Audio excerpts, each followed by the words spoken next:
On the grind again. I can't wait to be on the grind again. I like talking Grizzlies with a bunch of friends. I can't wait to be on the grind again. Oh, Well, man. you know what? Welcome Top to the shelf. Daily Grind. I'm your host, Luke Hatmaker, and that wasn't terrible to the ears this morning, and I like it.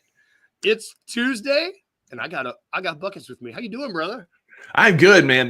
We've been doing this for almost a year now, and that is the best grind song we have had so far. Kudos to you, sir. You saved your best for Tubin Tuesday. I saved it for Tubin. It's the last show of 2024, and I was like, you know what? These suckers think I can't sing. Guess what? I can't. I can do voices. So that's what that was. How are you, brother? I feel like last time I saw you, the Grizzlies were healthy. Oh man, I've been fighting fires and trying to prevent crash outs on Twitter. I've been trying to keep myself from doing the same, man. We've just seen there's so much I could say, man, but just it's bad luck. Here we are once again. We're like the Bills of the 90s, they could always get to the Super Bowl but couldn't win. Like we're just snake bit, man. Like we just can't get over the injury bug. It has bit us once again. So we're back, baby, like a bad cold. To Jaron and the G League. Jaron and it sounds like a band. I love it. It does. A not good one. Not a good band. And we're okay with that. Because, man, so I don't have the stat in front of me. The Grizzlies are already the first in the league in games missed due to injury per players. Yep. It's like 155 or something. 155. Yep. They're ahead of the Pelicans, who I don't know if you know this, but the Pelicans are really bad. And the record won 5 games. Yeah, they won 5 games. It indicates that, and the Grizzlies are not that. I mean, and tonight they play the Phoenix Suns, and just to see the difference between these two teams, just some rankings. Grizzlies are first in the league in points per game, 4th in point differential, 2nd in assists per game, 8th in steals per game, 3rd in blocks per game, 2nd in rebounds per game. Whereas the Suns are 15th, 18th, 11th, 19th, 18th, and 25. Very middle of the road team. It's just you are getting Jaron in the G League tonight. It's like you said. So it's like it's tough to figure out. It's really hard to gauge how this game is going to go. It's tough. Yeah, 2 weeks ago, 2 weeks ago, when we look at this 5-game road trip that we're going on, we saw New Orleans as a win, and then we saw this one as probably a very winnable game, right? Yes. Sacramento as well. OKC was going to be the big test of the road trip. If we were healthy, I think it's a completely different game. And you miss me with this whole Oklahoma City was missing players too. Yeah, they're missing 2. Chet, who had barely played in 2 years, and Alex Caruso, who's a good defender but doesn't contribute much on offense. Like, miss me with that bullcrap, man. You got most of your good players, whereas we're throwing out a real mash unit, and we got hurt more. But this would have been one of the games that I would have circled and said, we're going to go into Phoenix, and that's going to be a game that we'll win hands down. Now there's a chance we might have 9 available players tonight because Yuki is questionable. We don't know if Yuki's going to play with his shoulder, but it's literally Jaron, Desmond, Jalen, Pip, J Huff, Luke Kennard, Jitty, Cam, and Colin are the ones that we know are going to play tonight. And the ratio is off there. I don't know if you know what I mean, but the ratio. I made this joke the other night. It's like it's Jaron and a bunch of State Farm agents is exactly what it is. Yep. I don't know. A lot of the dudes you named kind of resemble you and I. I don't know.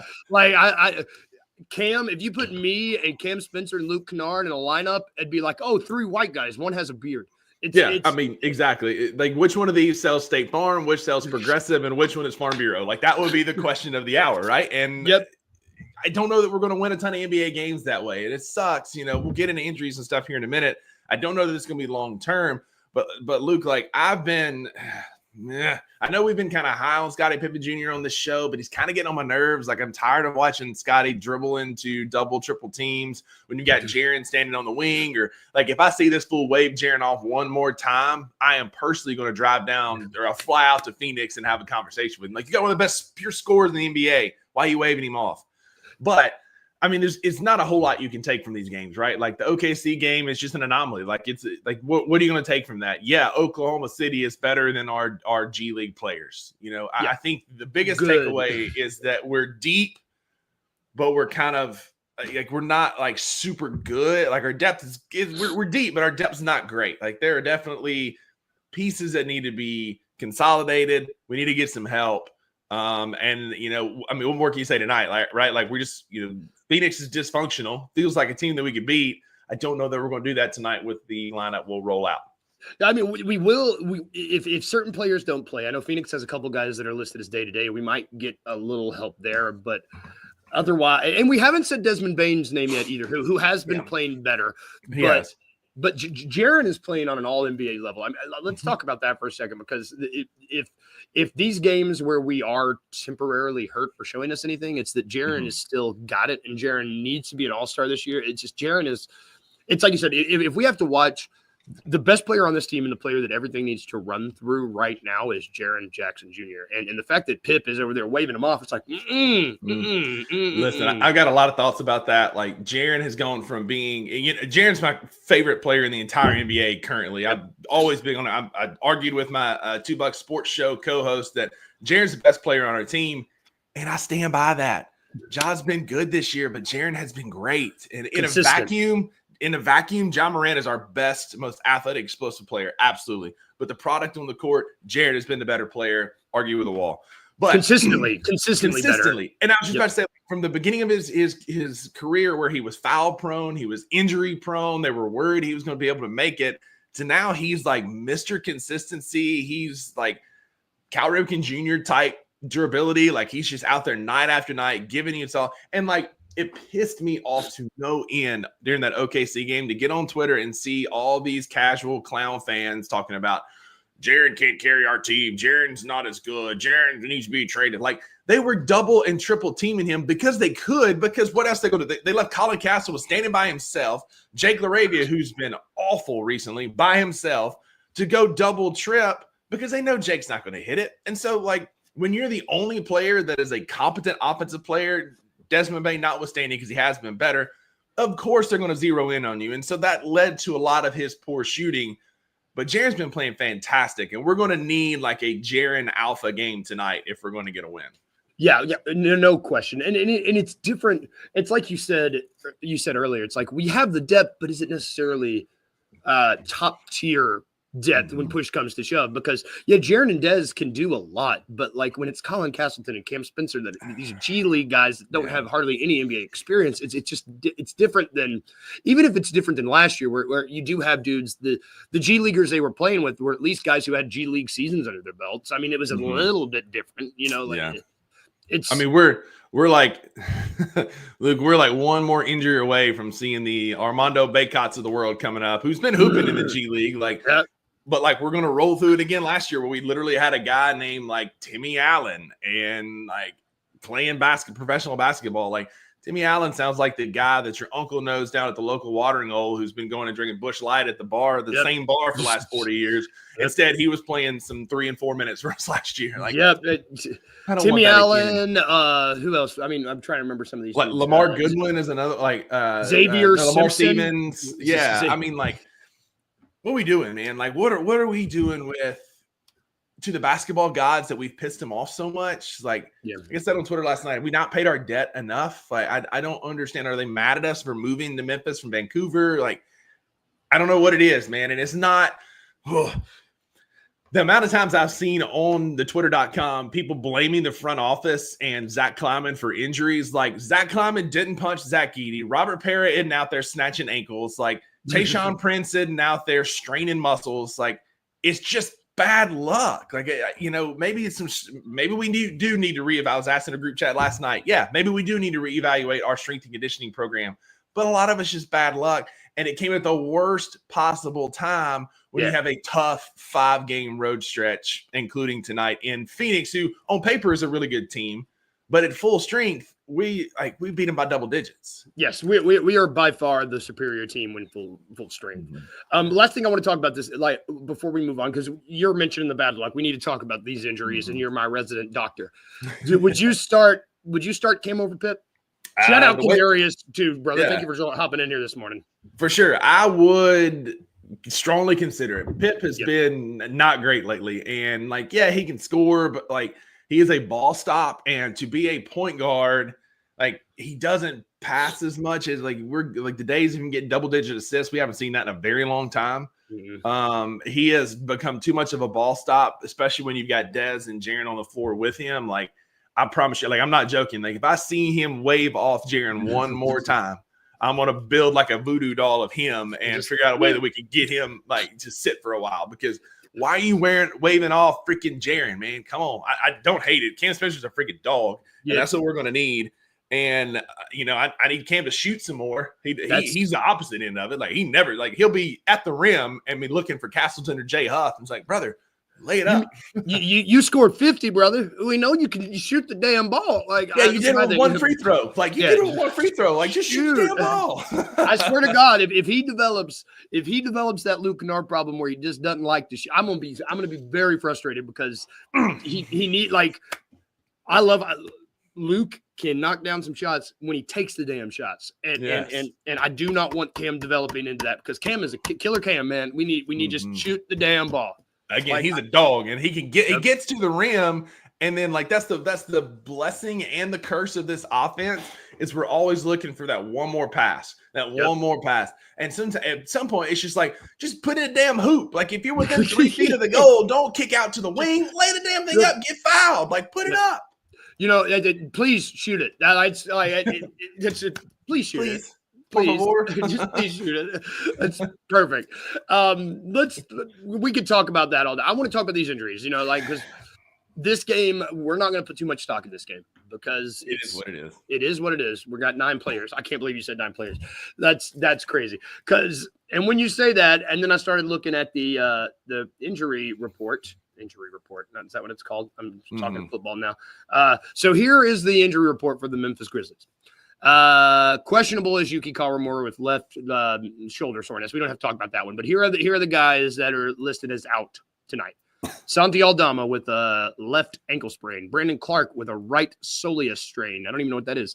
Zach Edey, concussion protocol. Gigi Jackson 2. We know the 5th metatarsal repair. Jake LaRavia, right ankle sprain. John Morant, right AC joint sprain. Marcus Smart, right index finger partial extensor. That's a lot. Yep. Vince Williams, right ankle sprain. So we know you and I specifically have talked about Vince. We've talked about Marcus. We've talked about Gigi. The Santi. Let's start with John. Let's start with John Morant, actually, because we got some news yesterday, which was thank God. It sounds like he is week to week, and it's not a season-ending injury. Tell me what a joint, an AC, just what is an AC joint sprain, and how much do we need to worry about this? How much does John need to worry about this? Yeah, so we got good news. So I'm rocking the John Morant shirt today. Shout out to Maggie for getting this for me. But it's good news. So your AC joint, it's right here. It sits like right at the point of your shoulder right here. It forms the roof of your shoulder joint. It allows for your arm to achieve full overhead range of motion because what happens is it's your collarbone and your shoulder blade that meet here. And that joint allows the shoulder blade to rotate up so your arm can come up overhead, but it does it to where it creates space so you don't pinch any muscles or any tendons and anything in there. It creates like a little dome. And so when you have a strain, then it's not moving appropriately and it could kind of lag behind, which could compress some rotator cuff tendons and lead to a tear. A lot of times old guys like me will have this surgery where you get arthritis laid down and it'll create some issues in there. So it's a common joint that gets injured because of all the mobility that comes with it. Well, what happened is when he ran into Tyson, the whatever his name is, in the bum from New Orleans. Yep. It compressed that shoulder joint, and what it does is it compresses that ligament, and that ligament gets strained. If it's a grade 1, then it's just a pull. It's just like pulling your hamstring or pulling a muscle. It's just irritated. Grade 2, you start getting a little fraying. Grade 3 is where you start getting a rupture. Grades 3 and 4 is where you're going to have surgery, and he's probably done for the year. He also, you would have noticed there'd be like a little bump here where that bone would have been sticking up just a little bit. But a grade 1 is best case scenario. He's going to have some swelling. He's going to have some tenderness, but it's going to heal relatively well on its own. We saw that the other night because while he was in a sling, he was shooting some left-handed shots right coming back from halftime in that OKC game. And when I saw that, I was like, boom, this is great news. Because if it was a grade 2 or 3 and that thing was unstable, just that little motion of him jumping and putting the ball up would have caused some compression. He would have winced. He would have been in pain, but he was laughing. He was joking while he was shooting. That told me that we likely had a grade 1. And then that's what came out. And so week to week, I mean, probably 2, maybe 3 weeks at the most. If he heals well, he's going to be doing a lot of exercise down in this area below shoulder height, trying to keep it warm, keep it moving. I don't see it being long-term. Okay. Which is awesome because, I mean, everybody, I think that until the Grizzlies PR released any sort of update, I think we were all like, well, shit, what does this mean? Pardon my language. Like we were like teetering on the edge of the cliff here. We were like, everybody was kind of like about to like fall off into the abyss, right? Yeah. Because off the OKC game, off the Morant, and off the Dorian Finney-Smith, we were like, wait, is the front office making a decision based on this injury? It was just a lot of Sunday was a bad day. Yep, not a good day to be a Grizzlies fan. But best case scenario, like you said, I can handle week to week. What is this soleus? What is a soleus with Brandon Clark, and when did that happen? Yeah, so with BC, it's in his opposite foot of his Achilles repair, and so your calf muscle forms your Achilles. So you've got two muscles that form up what you call your calf. The big one, the top one that's up by your knee that kind of gets bulked up, that's your gastroc. Deep to that is a broad, flat muscle that runs the entire lower length of your leg called your soleus. Okay. It's it's part of two muscles that the two that form your calf and your Achilles. It helps with jumping, so push off, but its main job is to slow you down on the lower. Like when you land, it's what helps you lower your heel down in a controlled or eccentric way. And so in my mind, what probably happened with Brandon is he's been favoring that left leg a little bit, and because he had an Achilles rupture off of it. And so there's going to be this like natural like survival. It's like your limbic brain takes over. It's like, hey, I've got to protect this other side. So he's probably been pushing off that right side a little bit more. And it's more just like an overuse type injury. When I've seen those in the clinic with athletes and stuff, they typically are short-lived because it is a big, thick muscle. But if you could get after it with some things like dry needling and eccentric loading and some things, you can knock this out pretty quickly. It's not quite as painful as like an Achilles strain. And I imagine there was like a brief second when it happened, when he first felt this, where he was like, oh, shoot. This is very eerily similar to what I had before. They reported his knee soreness. Last thing I'll say about it, it attaches kind of just below the backside of your knee. So that's probably why it was called knee soreness. It was probably hurting like the whole length of it up to the back of his leg. But again, like if it's an overuse injury like that, we'll be back pretty quick. I don't see this being long-term for BC. We've got PTs and stuff on staff, and if they rehab it appropriately, 3 weeks, maybe 2-3 weeks, and he should be back. So him and Job may be coming back at the same time, maybe like a couple of weeks. Okay. Then what are the other two? So, and then the last two that I want to talk about, I guess three. Did they announce I should have had this say the Asante's what grade? Haven't seen anything. They haven't really said. I've been looking for that as well, but it's tough because because it was non-contact. It rolled, and then the fact that he couldn't put any weight on it, like it could have been, it was that bad, or I'm just scared to put weight on it. I don't know. Like each person reacts differently, I mean, freaking Zach Edey got punched in the eye by Messi on that dunk and played the rest of the game with a concussion before it came out. Hey, I actually got a concussion. So like, is that the play that get that concussion? That I mean, it's either that or, according to our fan base, somebody in the front office punched him in the eye. Like it is what it is. Like because our front office is the reason we're having all these injuries. But yes, of course. I think that I don't know. We'll see with Santi until they announce a grade. It's hard to say, because Vince has got that grade 3, like we talked about, and we're 8-10 weeks in where we're still waiting on it to heal. If it's a grade 2 or 3, we're looking at maybe 4 to 6 weeks. Like it just depends on the severity of it. And they haven't given us an update, which could mean one of two things. No news could be good news. They could just be kind of riding it out and then we'll go day to day. We'll come back and play. Or if that thing is really swollen and it's holding a lot of fluid, which ankles can when you roll them, we've all rolled our ankle and see how purple and black and blue and big they can get. If it's swollen like that, imaging is not going to do any good anyway because the swelling is going to cloud it to where you can't see what's going on. So we might still be in a wait and see phase with Santi as well. Man, God, there's geese out here and they believe me. I'm so grateful to have you here because and shout out Parrish. So he's saying, they did give it update. I hadn't even seen it. Week to week, even better. So it's got to be like a grade 1 or 2 week to week. I mean, Zach Edey was week to week with his ankle and he was out, 3 weeks? 3 weeks. Something like that. Like if we might just be, all of us are teetering on the edge of an absolute crash out for nothing when we might get Santi, and BC all back within the next 3 weeks. Now, Marcus Smart, I don't know that we're going to get back anytime soon. Fingers are weird.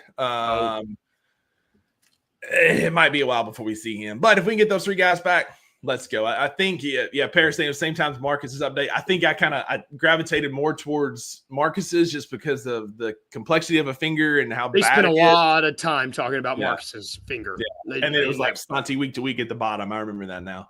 What about Jake? That's the last person I want to talk about because just because he was, regardless of what you think about him, he was a serviceable body and had been helping us. And if it means he was serving as a better Conchar, I would say. And it's just what was his right ankle, left ankle? It was the opposite ankle of Santi. We haven't gotten any update on that one yet. I was just looking to see. No, they haven't said really anything about it. Because he rolled it in the OKC game. Again, same thing. It just depends on severity. He did this last year against the Knicks. I was at the game when he rolled it, and now he never came back. And so, ankle sprains are they're so wide ranging, man. Again, if it's just a simple turn, grade 1, you're a couple weeks, 3 games at the most. But if it's a grade 3 or 4, it could be season ending. What I saw, it didn't look all that bad. It just looked like a turn. It didn't look like it was terrible. DG's not wrong because as good as he was there for a month, he has been last 3 or 4 games. He has been equally bad, and so really I'm curious if Uncle Buck's flag is still firmly planted on that Jake LaRavia Island. But anyway, it just depends. It didn't look awful, but we're trying to get him traded. He may not play again. Yeah, sure, exactly. So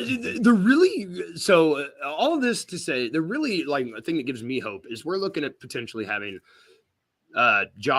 Gigi, Brandon Clark, Santi, and Vince, all 5 coming back at the same time. Yeah, late January, at least by February, all these dudes should be coming back to full strength. Yeah.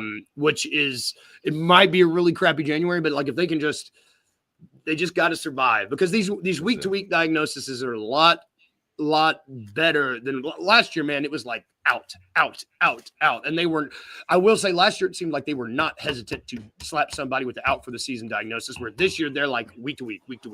So agreed. Last year, you could tell we were mailing it in. Last year, we knew we weren't going to be full strength, so we just kind of took a lap and just gave some G League guys some run. It does feel like this year, outside of maybe Marcus's injury, there's some pretty good hope that this is going to be a very short lived thing.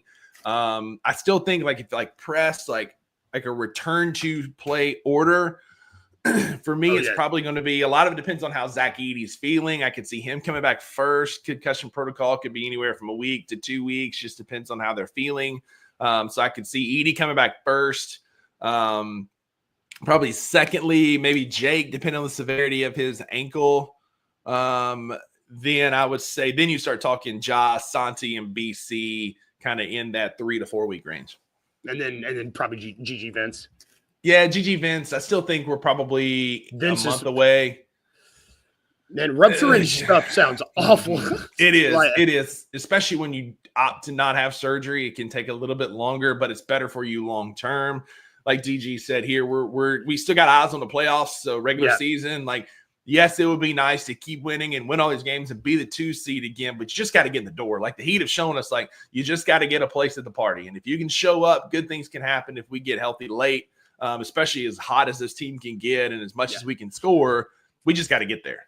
Yep, as hot as this team can get, and they've done a good job of building a cushion. They have won enough games so far where they can, not to take the foot off the brake, but they can afford a loss or two based on just injuries in the month of January and stuff. That's the big thing. The fact that we've missed 155 games so far through 34. We're 22-11 through 33 games. We've missed a combined 155 games so far. It's crazy. I don't know what more you need. Zach Kleiman has done a great job of building a team that can win and win effectively. Yeah, there's probably a couple pieces here or there that we could add or that we might need, but this is a damn good basketball team that is yet to be fully healthy. It has been 3 calendar years since our core basketball team has played consistently together.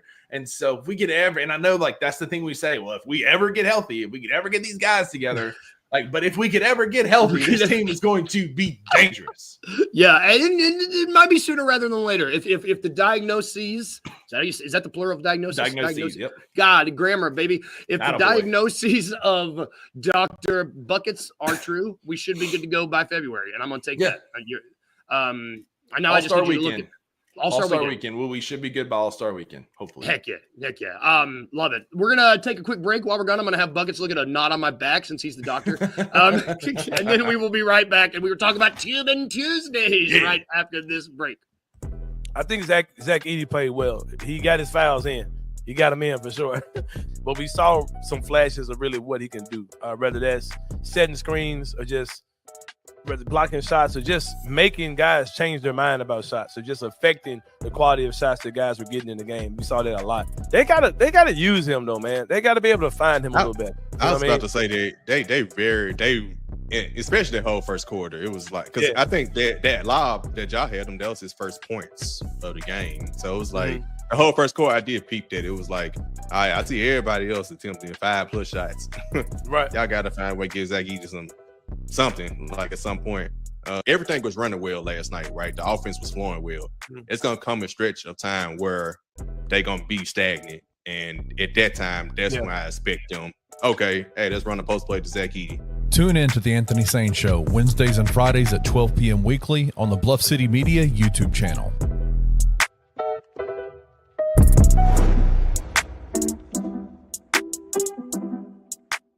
This is a question I don't know if you've ever been asked. Was there anyone you ever wanted to dunk on?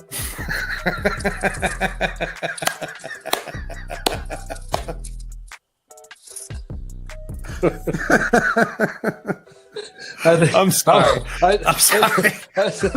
I'm glad you getting a big kick out of that one. I'm glad you've been waiting all day for that. Waiting all day to get that little jokey joke in. Oh, you got a joke. But I always wanted to dunk in the game. That's what I wanted to do. And it didn't have to be on anybody. I wanted it to be off of a missed shot, like on an offensive rebound, so that everyone's around or in the vicinity when it happened. Did you ever dunk in practice and get overly excited? Yes. and everybody be like, well, are you going to do it in a game? I'm like, no. Tune in to the Night Court Podcast with your hosts, Rob Fisher and Brevin Knight, on the Bluff City Media YouTube channel.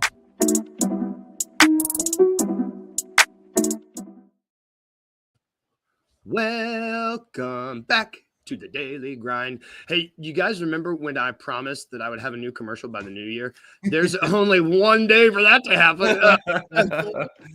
You can catch that show. You catch Night Court Podcast. That is great. It's got Brevin Knight and Rob Fisher. We've got the $2 Sports Show that is live every Tuesday and every Thursday at your lunch hour at noon. We've got the Anthony Sane Show, which broadcasts at noon on Wednesdays and Fridays. We've got the Grizz 901 live postgame show, which will be during the week, your weekdays live after every game, postgame. Grizz After Dark is after that. No Bluffing is Mondays or after that. It's got a whole lot of stuff. Go check it out, citymedia.co. And I promise I'll figure this commercial thing out. We'll figure something out. Empty promises. Back to our show. I'll tell you what we should do. We should start on Tuesdays. We need to, instead of a commercial, we'll start acting out the movies shows that we're watching. We'll give you like a dramatization of what we're watching. Wait, that's so good. My mind is going. I'm like, oh man, do you know what I could do with that? I could do like 2 minutes and 19 seconds. I can go crazy. But back to our show. On our show on Tuesdays, like Dr. Buckets alluded to, we watch stuff. We tube. Because everybody has a TV. I'm in the middle of a cabin in the woods, and there's TVs in here. I don't know if they work, but they're here. And so been watching stuff. I'm happy to go first because in salute to you, sir, this past weekend, I went on my own personal Harry Potter marathon. Nice. And I hadn't rewatched them in a long time. And I started at 1 and we did them all. And like, we didn't leave the house for like 2 days. We just kind of cleaned up and we just watched them. And the whole time I was looking at Kyla and I was like, I think I could be them in the remake, like every character. I was like, I could be Hermione. Nowhere in the book does it say Hermione isn't a dude and a redhead. It does say that because Ron is a dude in a redhead. But every character, I'm like, I'd make a good Dumbledore. I'd make a good Snape. And she's like, will you just stop? I'm trying to watch this movie. So that's what I did. I watched me some Harry Potter. You know, in the wintertime, it feels very, very, yes. Mm-hmm.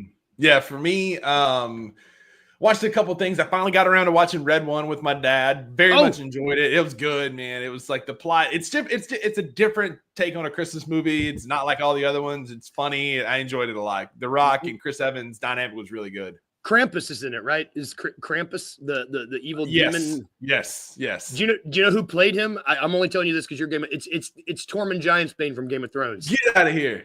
Yeah, I read an interview with him talking about. I haven't seen the movie, but I know he plays Krampus. Well, how about that? I mean, they do a great job with the makeup then, because I didn't see that. That's wild.